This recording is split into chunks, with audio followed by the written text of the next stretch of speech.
Imagine this. Wedding day, ready na lahat. Tapos yung freelancer na kinuha mo, hindi sumipot, hindi nagre-reply.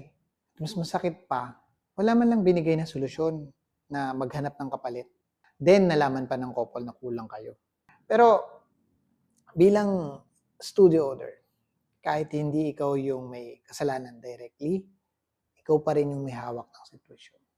Kasi instead na magpanik tayo, dapat focus tayo sa solusyon. Humanap agad tayo ng replacement, mag-multitask tayo kung kailangan, readjust natin yung coverage strategy, coordinate with the team, at malaking tulong din kapag yung maganda yung relationship natin sa mga coordinators or other suppliers. Kasi they can help you adjust yung timeline at gumawa ng ibang backup plan. At alam mo, ito yung importante.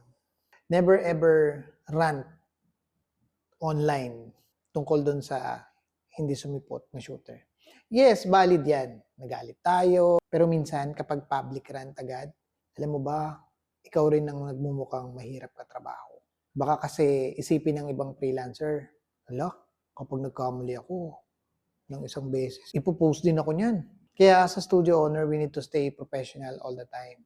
Correct natin sila privately, handle natin yung problema ng mature. And yes, give room for people to explain and improve. Kasi lahat naman tayo nagkakamali, di ba?